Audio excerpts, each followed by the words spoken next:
Hey, welcome back to the Fit Survive channel. So today I have two custom Swiss Army knives here. Both these have a Havalon scalpel, and we'll be accenting on this one because I'm using a new method here. I've shown the Havalon scalpel several times on my channel, so if you guys have seen before, I'm sure you've seen me add this to a Swiss Army knife before. But as you can see here, doing something completely different. So you can tell that there are, you got this big gap here without the springs. Also, you can see there's a lot more pins needed, basically a lot more pins than what are typically needed for the, the Swiss Army knife. So anyways, several advantages here we'll be going over. We'll do a side by side real quick so you guys can kind of see the major difference here going on. So up top, you can see we have two springs, whereas up on this one, no springs at all. And so what I've done is I've used the original frame from the Havalon. And so with that comes, of course, it has this liner lock right here.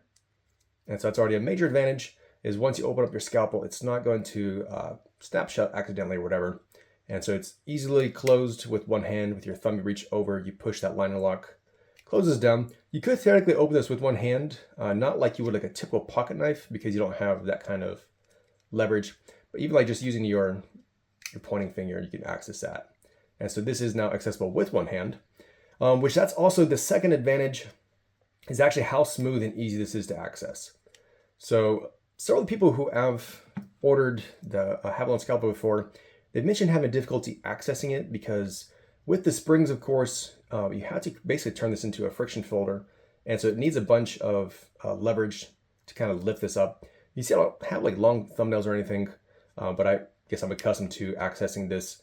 But some people do have difficulty getting their finger in there, getting the needed leverage to pull this open.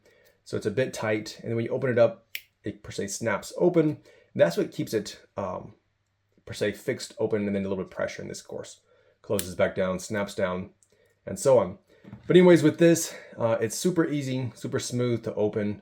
So I definitely consider that an upgrade over the previous method.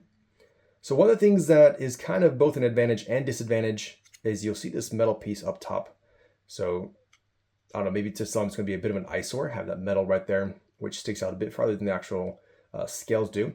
But I left that there intentionally. I could remove more of that metal, but what I did is I left it there so that it's going to kind of protect your finger from the tip of the scalpel. You can see right here, the scalpel tip is very close to basically what would be the original shape of the Swiss Army knife. And so leaving this metal right here, you can, even if you shove your finger in there, you're not going to be snagging that accidentally.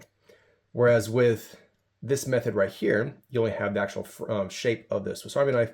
And so if you just rub your finger there, you're not going to be cutting yourself because I have it adjusted to where it's in there low enough. But if you have small fingers or soft fingers, you can force your finger in between the layers. It's right there. I'm starting to snag my skin just a bit right there. So anyways, it's both an advantage and a disadvantage leaving this metal sticking out the way that I have. So if you haven't seen these Havalon scalpels before, one of the reasons why I like them is, of course, naturally you have the replaceable blades. And so once this scalpel blade gets dull, you can just pop on a new one. Super easy to do. I typically do it by hand by just lifting here and then pulling up. But you are supposed to use the box. I guess it's the safer way to do it. But anyways, what you do, you just slide the scalpel right into here, snap it shut, press on there, and that comes right off. And then you can easily put a new one on.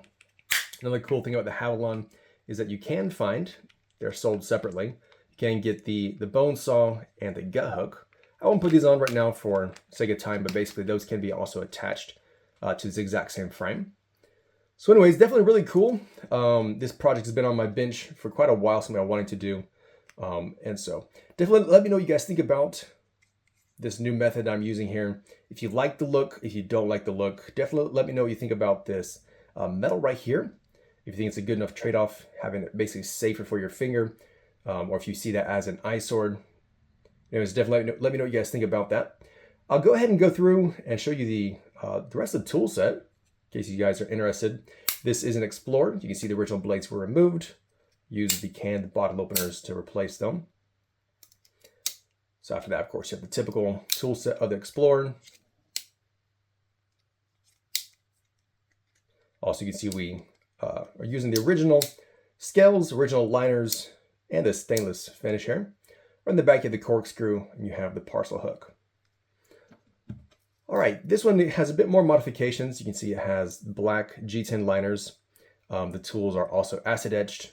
So I already showed you the scalpel. Here also you can see we have the electrician blade. Opposite to that is the bottle opener. All right, then you have pliers. And here we've placed the scissors where the original blades go. Like I've mentioned in a previous video, I typically do this with the scissors whenever I'm trying to keep the key ring, because you can see that the key ring goes on the spring of the bottle and can opener there. All right, in the back you have the corkscrew and you have the awl. All right, so that's basically it for these. Definitely, like I said, let me know what you guys think about this new method that I'm using for the scalpel.